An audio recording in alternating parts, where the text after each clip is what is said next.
Olá, atômicos, tudo bem? Meu nome é Hulk Genelli, sou designer de produto, empresário e professor universitário. Cara, depois de 3 temporadas apresentando e crescendo o nível de ameaça e o poder de fogo, apresenta agora na 4ª temporada um personagem icônico, o Vecna. Vamos tentar descobrir como é que foi feito o Vecna, de que maneira ele foi feito, de que maneira ele foi criado e quais são os truques que tem ali por baixo. É muito legal esse personagem porque ele não só é um personagem novo da nova trama que deu aí um desenrolar muito bacana para a história toda, mas ele foi feito de uma maneira totalmente nova para os conceitos e foi através de efeitos práticos junto a efeitos visuais. Vamos ver como é que foi feito isso? Então não se esqueça de se inscrever no canal, aperta o sininho para receber mais notificação. Dá like, que isso é muito importante pra nós. E pode dar dislike se você estiver no mundo invertido, beleza? E roda a vinheta.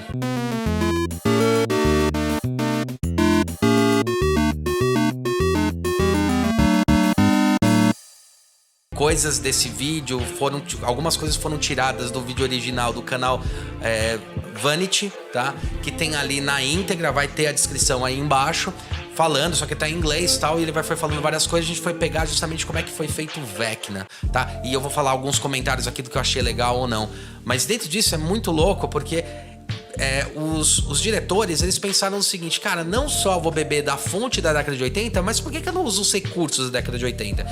Então tem 2 coisas muito legais. Em Stranger Things... Tá brincando comigo, pegadinho? Sempre os personagens, né? Os grandes personagens que são as ameaças, eles são baseados em personagens que existem no universo do RPG, principalmente do Dungeons & Dragons. Foi assim na primeira temporada, na segunda, na terceira, e não podia ser diferente na 4ª temporada. Tanto que o Vecna é um personagem de RPG. Vou ler aqui a colinha, ó. Vecna é um deus maligno dos mortos-vivos, da necromancia e dos segredos. Ele governa o que não deve ser conhecido e tudo sobre o que as pessoas querem manter em segredo.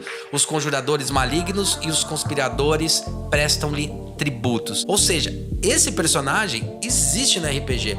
Mas o mais legal, então, quando a gente começa a entender isso, é que o Vecna, ele não é só uma miscelânea ou uma ideia, né, de fazer um personagem que realmente ia ser de efeitos práticos, mas ele bebe da questão dos efeitos práticos que, na década de 80 tava bombando. Então, cara, puta referência fantástica. E a gente vive falando o quanto é importante esses efeitos práticos, quando dá peso, né? E ele foi finalizado, algumas coisas dele foram finalizadas em VFX, né? Em pós-produção. Assim como ele usa da artimanha de pegar os tabuleiros, né? Pegar o Dungeons & Dragons, que era bombando naquela época, e dar o nome dos personagens pra isso. Eu acho isso muito incrível. Pra eu que vivi isso, a referência é muito legal, porque realmente a gente emergia nisso. É como se a gente estivesse jogando um RPG. É muito legal. Mas o mais interessante é que entenderam a linguagem. Vou resumir com 2 palavras. Parabéns! Tipo, na década de 80, provavelmente iam fazer 2 bizarrices, que é o que acontecia. Por não ter dinheiro, se um filme fosse feito desse jeito na década de 80, por não ter dinheiro, o cara ia fazer um personagem totalmente aleatório com o mesmo nome. Aconteceu isso com o He-Man, o filme do He-Man é péssimo. Cara, eu esperei muito o filme do He-Man, né? Eu era fãzaço do He-Man, e o filme é uma droga. E o filme do Mario Bros, não preciso nem dizer, né? Eu acho que é um dos piores filmes, e com certeza é o pior filme baseado em videogame, porque ele não tem nada a ver com videogame. Já viu, né? Mas o legal é que os caras pegam dali e não copiam o personagem do Vecna. Quando você vê as imagens do Vecna, do RPG, ele é bem diferente, né? Mas ele se inspira ali, né? E de acordo com o tipo de personagem, o tipo de ação dele, ele vai acabar recebendo esse nome. Isso é muito legal, porque de certa forma, quando você vê o que é o Vecna, né, no RPG... Rebaixado de novo, não! Não! Me ajuda, meu pai!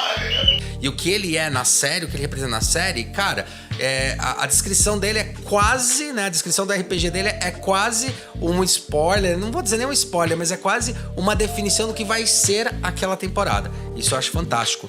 Mas eu acho que isso é muito importante pra dizer, né? Pra falar o quanto foi importante essa questão de beber dos efeitos práticos, que na década de 90 e na década de 80 tava bombando, cara. A Coisa é fantástico, né? O Enigma do Outro Mundo, né? É que tem um outro filme aqui no Brasil que chama A Coisa, que é é um pouquinho diferente, não é esse. É o Enigma do Outro Mundo, né? que é fantástico também. Puta, efeito prático, incrível. Falou comigo? Ali é outro artista que fez aquilo lá. E aí ele pega e bebe também de todas essas referências. Então é muito incrível, né? Stranger Things é fantástico. Medíocre, medíocre, medíocre, medíocre, medíocre. Um troglodita. Então como é que foi feito o Vecna, né? Ele foi criado primeiro pelo designer Michael Mayer, tá? Ele fez as artes, os esboços, né? Ele fez o design desse personagem, pegou o que estava na cabeça dos idealizadores, diretores, idealizadores, e transforma isso numa imagem, transforma isso num caráter, né? Transforma isso num ser. Só que é legal dizer o seguinte: toda vez que eu citar design nesse vídeo, vocês têm que enfiar de uma vez por todas na cabeça que design é o desenho, porra. Quer continuar? Ah, vou te matar agora. Vou te matar.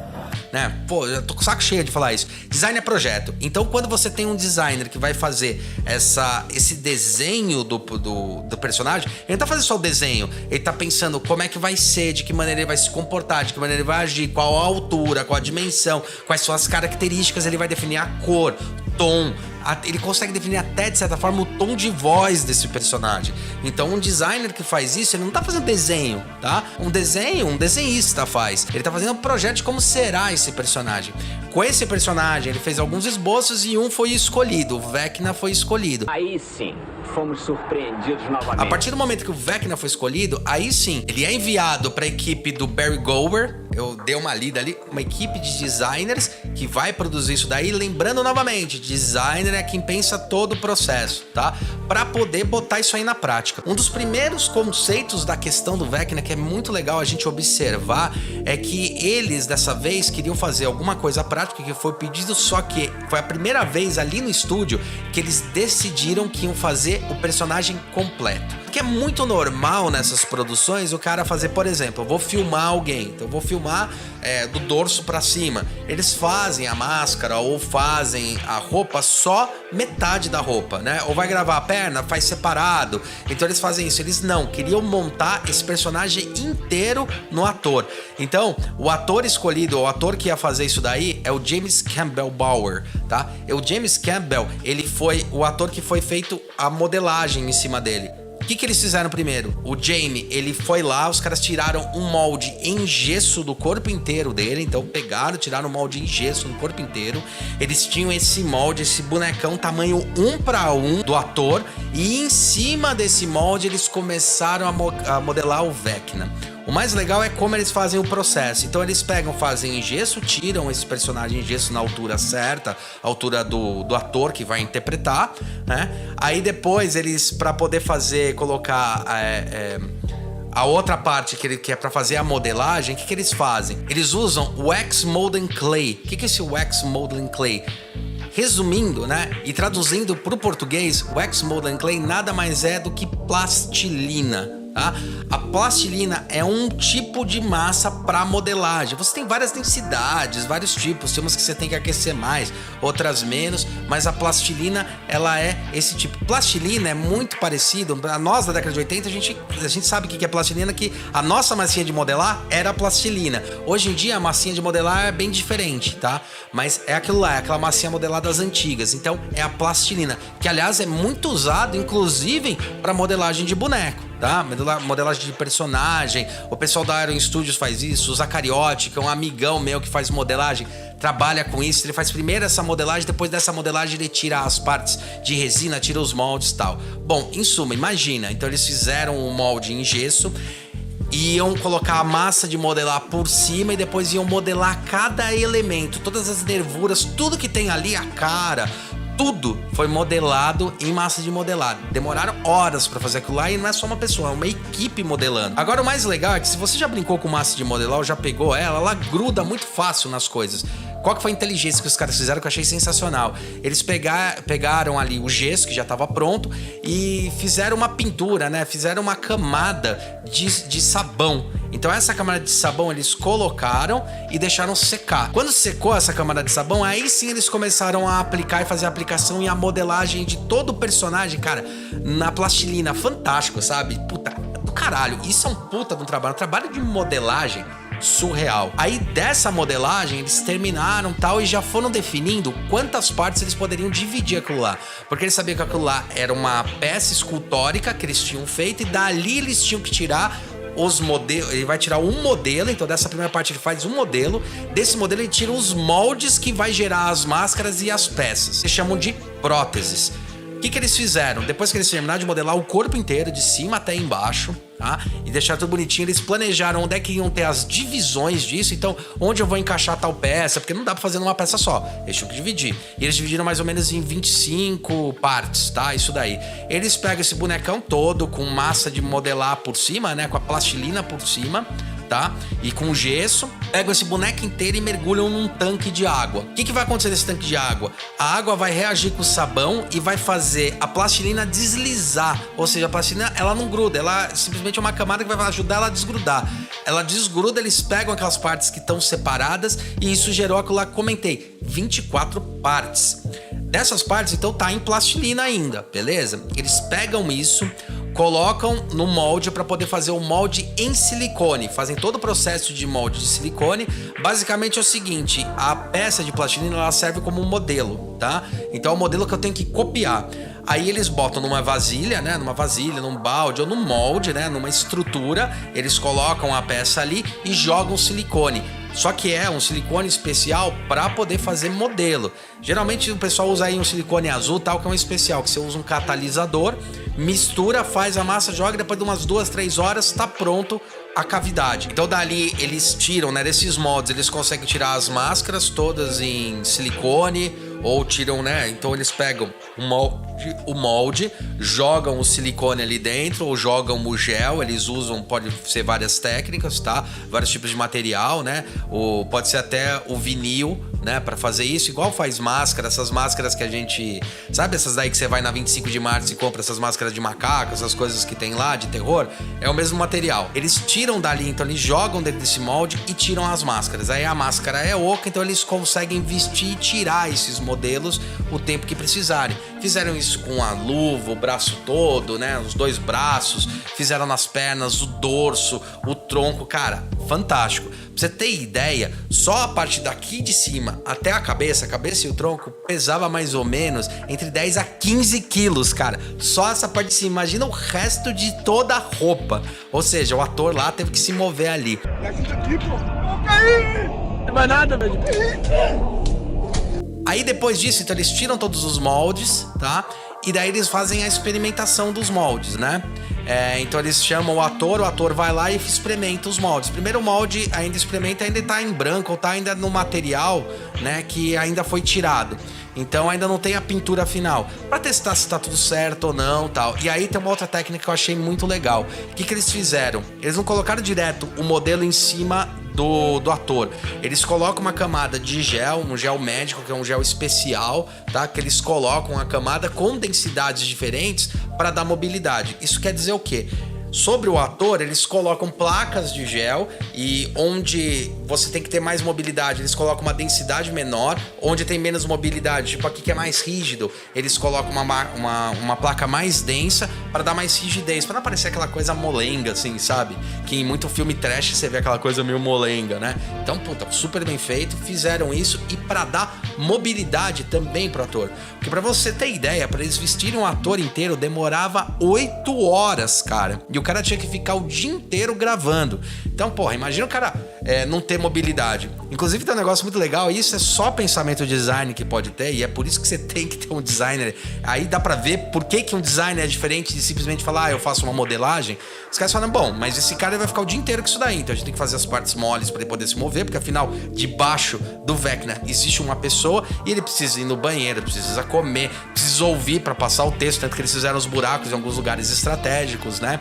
Então, eles pensaram em tudo isso, porque afinal, a partir do momento que vestiam o personagem como um todo, cara, o cara tinha que continuar sendo a pessoa quando ele precisasse parar de gravar ou ir no banheiro ou qualquer outra coisa. Isso é fantástico, isso eu acho uma puta sacada, tá? Além disso, eles usaram também pro olho, que eu achei muito legal. Vou pegar aqui, são lentes, que são umas lentes esclerais completas. O que são lentes esclerais completas? Eu vou pegar a colinha aqui porque tem um termo aqui e é muito legal. Ó, as lentes esclerais são lentes de contato rígidas especiais que são maiores em diâmetro e preenchidas com soro fisiológico, o que faz com que ofereçam maior conforto e adaptação individual. Diferente das lentes de contato rígidas comuns, elas são apoiadas sobre a esclera, ou seja, que corresponde à parte branca do olho, que é muito menos sensível que a córnea. Portanto, ela machuca menos e a pessoa pode ficar mais tempo com ela. Então, aqueles olhos do Vecna são umas lentes de contato que chama lentes de contato esclerais, tá? E o cara ficava usando o dia inteiro. E ali ele também conseguia enxergar, né? Então, é muito legal toda essa montagem. Aí a gente vem com o truque da pós-produção. Na pós-produção, eles colocaram... Porque, na verdade, o Vecna, ele não tem nariz. Ele é um buraco. Só que o ator tem nariz. Então, ali eles colocaram um ponto preto com algumas referências em ponto branco para que o nariz fosse apagado na pós-produção.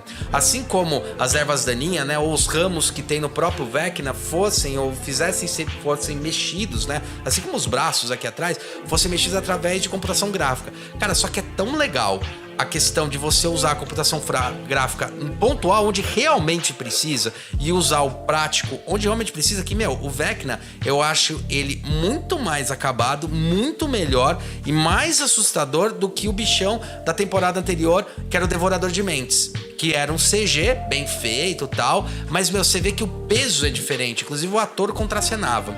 E tem um outro truque que foi muito legal nesse personagem, que foi a mão esquerda. A mão esquerda, todo mundo que viu Stranger Things sabe. Parece um castelo de areia que desanda. Burro, incompetente. O personagem Vecna foi baseado, né? Foi inspirado, tá?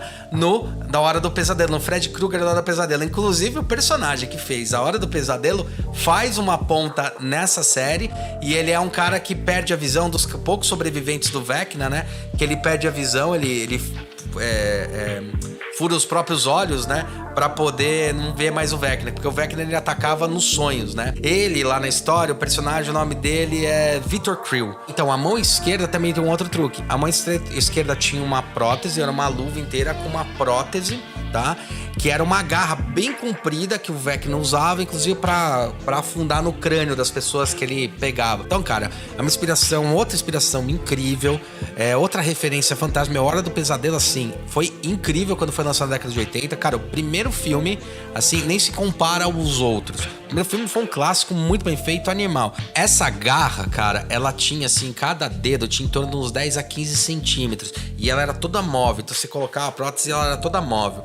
Os caras que fizeram os testes lá do estúdio, que construíram, eles falaram que depois dos 5 minutos, eles ficavam tudo com tendinite, assim, na mão. Falou, pô, ferrou, cara, a garra tá muito comprida, é muito ruim de pegar, vamos chamar o Jamie pra ver o que ele acha. Cara, o cara foi lá, e ficou horas com a garra e conseguiu se adaptar, né? Então daí eles usaram essa garra. Cara, fantástico. Eles fizeram uma prótese pra mão esquerda, né?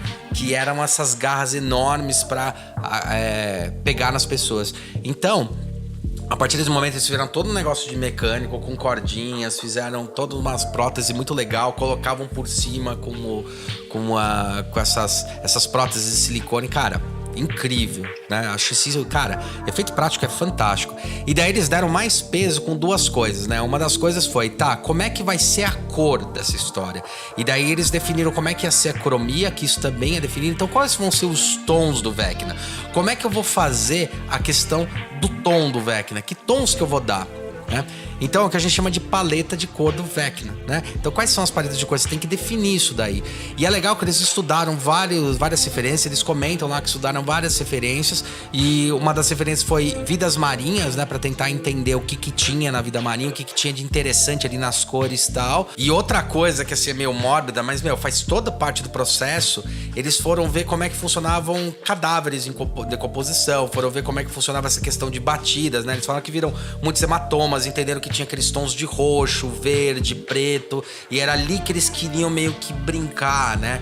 com essa história pra poder dar o tom do Vecna, né, meu? Isso é espetacular, né? Isso fez eu lembrar muito, quando eles citaram isso, o que a Disney fazia muito, e que, meu, olha como dá peso, é outra coisa, né? A Disney, o que eles faziam? Quando eles iam estudar alguma coisa, até hoje eles fazem, a própria Toy Story, né? O pessoal da Pixar fizeram isso, né? Eles vão até o campo, vão estudar como é que o animal se movimenta e vão copiando aquele movimento pra tentar fazer o mais próximo possível. A mesma coisa, os caras, isso me lembrou muito isso, porque, cara, isso é uma puta de uma sacada, né? Então ele vai lá e vai observar em campo o que tá acontecendo. Cara, isso exige tempo. Então eles foram observar em campo como é que funcionava a pele, os tons, o que acontecia, porque afinal o cara é o deus da morte, cara. O cara é bizarro. Será que o homem é tão macho assim? O cara é foda, patroa. Então é muito legal essa referência. Isso é um dos pontos fundamentais. Por isso que fazer design ou fazer projeto não é uma coisa simples. Eu vou desenhar e vou te entregar. Cara, qual a referência que eu vou beber, de que maneira, qual é o tom que eu vou dar. E aí sim eles começaram a pintar o Vecna. Mas para poder definir até a paleta de cores e tudo, eles acabaram definindo 10 cores ali de uma paleta que eles usavam sempre. Pra quê? Pra não ter perigo de escapar, né? Você lembra aquela coisa de garantir o tom, garantir tudo direitinho? No personagem, ou seja, será que tá no tom certo, a cor tá certa? Eles usaram uma mesma paleta sempre para poder fazer com que a cor se batesse. Cara, é espetacular. Então, foi assim que foi construído o Vecna, um puta de um personagem super bem feito, super conceituado, né? Assim, ele bebe inúmeras referências da década de 80. Isso faz Stranger Things ser o que é, né? Essa referência, essa questão da década de 80 que é muito bem-vindo. Mas eu gosto sempre de salientar, a década de 80 não é tão romântica assim, tá?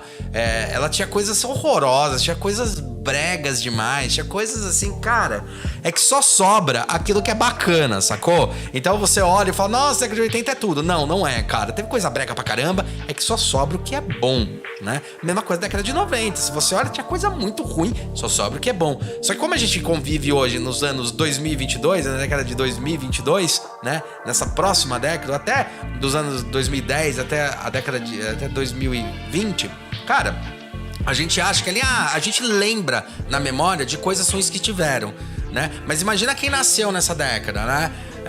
Nasceu ali nos anos 2000, no começo dos anos 2000 ou até depois de 2010, né? Cara, a referência é que tem coisas ruins e coisas boas, e acho que o que tem antigo sempre foi bom. Não, não era, cara. Hoje tem muito mais coisa boa, os efeitos práticos evoluíram. Essa série mostrou quanto efeito prático é importante. E, cara, para dar o tom final ainda desse personagem, os caras lambordazaram o personagem com KY e alguns gels, assim, pra ele parecer meio gosmento, pra dar essa densidade. Cara, fantástico, cara. Os caras estão de parabéns. É incrível. Bateu uma salva de palma aqui pro profissional. Bom, espero que vocês tenham gostado desse vídeo. Cara, deu um trabalhão fazer ele, tá? Eu fui pesquisar, fui entender os materiais, os processos. Se quiser saber um pouco mais sobre o processo, pode perguntar aí embaixo, comentem o que vocês acharam da temporada do Stranger Things. E, meu, isso é design. O que os caras fizeram é design dentro da produção. Se você tem interesse em fazer isso, a faculdade de design ou a área de design permite isso, tá? E é muito legal. Então foi toda uma pós-produção de personagem, cara, sensacional. Eles estão de parabéns, puta trabalho. Cara, o efeito incrível. Eu terminei de ver as temporadas. Eu queria até ter lançado esse vídeo antes de ter saído os 2 últimos capítulos, mas infelizmente só deu pra lançar agora, tá? Mas espero que vocês tenham gostado. Não se esqueça de se inscrever no canal, aperte o sininho para receber mais notificação. Cara, ouça nossos podcasts que estão incríveis, com várias pessoas de várias áreas, como a área design é diversificada. Veja os nossos outros vídeos aqui que estão, meu, tão do caramba, meu, é muito bom, tá? E não esquece de dar like. Lembrando que se você estiver no mundo invertido, dá dislike que vai funcionar da mesma maneira, beleza? É isso aí e vejo vocês na próxima. Olha o bicho vindo, moleque.